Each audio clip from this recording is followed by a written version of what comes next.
Como declarar o aluguel de ações ou fundos imobiliários? Nesse vídeo eu vou mostrar para vocês na prática como fazer a declaração do aluguel de ações ou fundos imobiliários. Esse é mais um vídeo da série Imposto de Renda 2022 e o objetivo é trazer as informações com bastante clareza e sem enrolação para vocês. Antes eu só peço para vocês curtir esse vídeo, isso é muito importante para esse conteúdo ser divulgado para mais pessoas. Se ainda não é inscrito no canal, aproveita e se inscreve aqui embaixo e ativa o sininho de notificação para ser avisado toda vez que sai vídeo novo. E vamos direto então para o que interessa. Eu estou aqui no programa já IRPF 2022. Eu abri aqui um contribuinte fictício que eu criei, que eu uso para trazer os exemplos para vocês. E como eu sempre falo, é importante ter um informe de rendimentos para ajudar vocês a fazer a declaração. Eu tenho um exemplo aqui para mostrar para vocês. Esse aqui é um informe de rendimentos, só que ele não tem nenhuma informação aqui preenchida. Como vocês podem ver, ele está todo zerado. Eu não encontrei nenhum exemplo na internet, nada com algum valor que eu pudesse usar aqui para trazer para vocês de exemplo, para mostrar como fica então o aluguel de ações. Mas no caso do investidor que tem ações alugadas, no informe de rendimentos, esse investimento ele vai estar aqui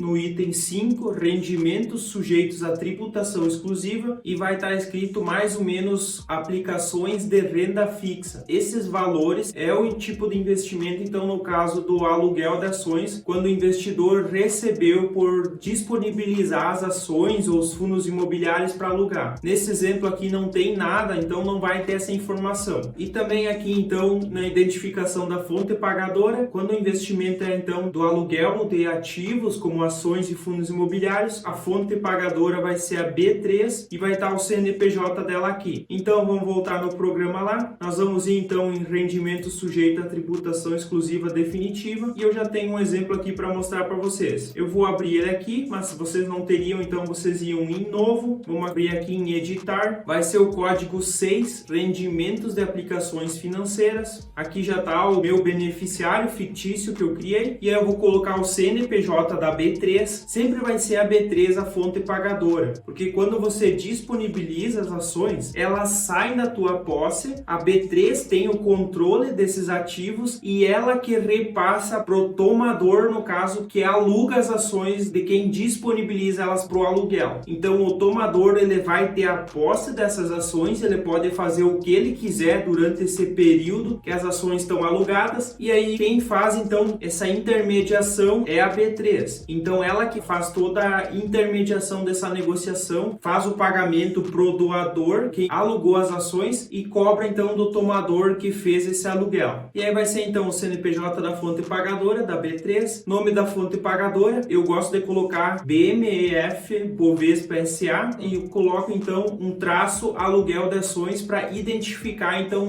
o que é esse lançamento, para ficar bem claro. E aqui eu coloquei um exemplo, se fosse R$ 779,85 durante o ano de 2021. E esse valor aqui, você pode lançar o valor todo que você recebeu do aluguel de ações num só lançamento. Não precisa separar por ativos, porque você na verdade não está recebendo da empresa. Esse rendimento você recebe da B3. O tomador que alugou as tuas ações, ele paga para a B3 e a B3 paga esse valor então para o doador que excedeu as ações. Então sempre a fonte pagadora é a B3 e como esse valor, então você não precisa separar empresa por empresa, você soma todo o valor e coloca esse valor aqui. E aí é só dar o OK. Tá feito então o lançamento de todo o valor que você ganhou por disponibilizar as ações ou fundos imobiliários para alugar. Lembrando que no caso da declaração do aluguel, não precisa separar ações ou fundos imobiliários. Isso não é importante porque, como eu falei, a fonte pagadora é a B3. O montante ele é pago só pela B3, então não precisa separar e nem fazer nada de diferente. Pode somar tudo junto e colocar num só lugar. Mas aí a grande dúvida é, no caso então, se durante o tempo que eu tinha alugado as minhas ações ou os fundos imobiliários e aí foi pago dividendos, juros sobre capital próprio, rendimentos dos fundos imobiliários, como eu vou fazer esse lançamento? Como eu já expliquei para vocês, é muito importante entender que quando você disponibiliza os teus ativos, a B3 pega esses ativos e depois ela repassa para algum interessado que quer alugar esses ativos. Então, na verdade, toda a negociação que nós tivemos, ela é com a B3. Nós não tivemos nenhum contato, então, lá com o tomador que alugou esses ativos ativos. E por isso, então, não vai ter pagamento de juros sobre capital próprio, dividendos ou rendimentos. É só um reembolso que o investidor recebe, já que ele continua com o direito de receber os proventos ou rendimentos dos fundos imobiliários. A empresa, ela paga para quem tem a posse do ativo. E como você emprestou para outra pessoa, a outra pessoa ela vai receber o dividendo, o juro sobre capital próprio ou o rendimento vai cair na conta dela. E aí a B3 vai lá e cobra o valor daquele tomador e ela repassa então para o investidor que alugou esses ativos. Então não é um juro sobre capital próprio, nem dividendo, nem rendimento. É um reembolso. E para isso então vai precisar do informe de reembolso. E a forma para conseguir esse informe de reembolso, assim como o informe de rendimentos, é indo no SEI, que é o canal eletrônico do investidor. Você pode colocar no Google SEI, canal eletrônico do investidor, e aí você vai chegar nessa área, vai aqui em acesse já, porque mudou o SEI então, e aí se você está entrando pela primeira vez, vai ter que fazer o cadastro lá, colocar teu CPF, criar uma senha para você acessar sempre esse canal. Se você já acessou, já tem tudo certinho, você só entra lá e vai ter as informações. Eu não vou entrar no meu SEI porque eu não tenho nenhum aluguel de ativo, então igual eu não vou ter esse item. Mas se você fez o aluguel de algum ativo, você tem que procurar por empréstimo de ativos e aí informe de rendimentos para pegar esse valor do rendimento que eu já lancei ali, que eu mostrei para vocês, e o informe de reembolso para ter acesso aos valores então de dividendos, juros sobre capital próprio e rendimentos que foram reembolsados pela B3. E aqui então eu tenho um exemplo então de um informe de reembolso que eu encontrei na internet. Ele vai vir mais ou menos dessa forma. Você vai pesquisar pelo período, então aqui o exemplo era de 2018, mas para 2022 agora seria do dia 1º de janeiro de 2021 até o dia 31 de dezembro de 2021. Vai estar informando a instituição que você tem esses ativos e aí vai dar o nome da empresa, o código da empresa, que tipo de provento foi, se foi juros sobre capital próprio, se foi dividendos ou no caso do fundos imobiliários vai estar rendimentos e aí vai estar o valor que você recebeu durante todo o ano. Isso aqui na verdade não é um informe de rendimentos onde vai separar cada empresa, vai vir todos eles juntos e o valor somado. E o que você precisa é somente do valor total, porque você vai lançar tudo junto, já que você está recebendo esse reembolso da B3 e não dividendos, juros sobre capital próprio ou rendimentos. Então, voltando lá no programa da Receita Federal, nós vamos em rendimentos isentos e não tributáveis e aqui você vai criar um novo lançamento. Eu já tenho um exemplo para mostrar para vocês. Então, vamos abrir aqui, vai colocar no tipo de rendimento 26 outros, vai colocar de novo o CNPJ da B3, o nome da fonte pagadora também é a B3, BMF Bovespa SA, e aqui eu coloco o traço aluguel de ações para eu ter informação então exatamente do que é esse lançamento, e na descrição eu coloco reembolso do BTC. O BTC é o órgão então que tem a custódia desses ativos, por isso que eu coloco o reembolso do BTC. Não tem nada a ver com Bitcoin isso aqui. E aqui inclusive vamos botar o valor do exemplo que eu tenho aqui, R$ 1.865,87. E é só dar o OK e tá feito então o lançamento de todos os valores que eu recebi durante o ano por disponibilizar os meus ativos para aluguel e também os valores que eu recebi durante esse tempo que os meus ativos estavam alugados, de dividendos, juros sobre capital próprio, inclusive rendimentos no caso se eu tinha algum fundo imobiliário alugado. Então tudo isso aqui eu mostrei para vocês. E aí fica só a questão, no caso se eu tinha então o ativo alugado durante a virada do ano, como eu faço lá em bens e direitos. E essa parte aqui é um pouco de interpretação. Como eu disse para vocês, quando você trabalha com aluguel de ativos, de ações, fundos imobiliários, esse ativo ele ainda é teu, mas por um momento você está disponibilizando ele para outra pessoa para ela poder fazer operações alavancadas. Mas esse ativo ele ainda é teu, tu tem todos os direitos de receber os dividendos, juros sobre capital próprio, rendimentos. Então esse ativo ele é teu, ele só sai lá da posição na carteira, porque a corretora não pode manter esse ativo em dois lugares, porque daí vai ter mais quantidade desse ativo do que existe de verdade, por isso que isso não pode acontecer. Então em bens e direitos, no caso se você tem alugado durante a virada data do ano da declaração. Então, por exemplo, você fez esse aluguel durante o mês de dezembro, virou o ano e em janeiro recém você recebeu de volta esse investimento. Então você coloca lá em bens e direitos toda a quantidade de ativos que você tem, mesmo que esses ativos estão alugados. Coloca lá para fechar o valor, mas sempre siga então o que está no informe de rendimentos. Se você pega todos os informes de rendimentos, lá vai estar informado exatamente como você vai lançar. A princípio segue sempre o informe de rendimentos. Se você não conseguir achar essa informação, você faz então como eu falei, coloca a posse exatamente dos ativos que você tem, mesmo os que estão alugados. Mas lembrando sempre, segue o informe de rendimentos, você precisa pegar todos os informes de rendimentos. Se você não recebeu o e-mail de algum banco escriturador que tem algum ativo teu, você vai até uma agência desse banco e pede esses informes de rendimentos, porque você vai precisar de todas as informações para ajudar na declaração do imposto de renda. Se ficou mais alguma dúvida, só comentar aqui embaixo que eu vou estar respondendo vocês. E eu peço então para vocês curtir esse vídeo, isso é muito importante para divulgar esse conteúdo. Se ainda não é inscrito no canal, aproveita e se inscreve aqui embaixo e ativa o sininho de notificação para ser avisado toda vez que sai vídeo novo. Como de costume, eu vou deixar na tela um vídeo e uma playlist que eu recomendo que vocês assistam. Eu espero vocês no próximo vídeo. Até lá e tchau!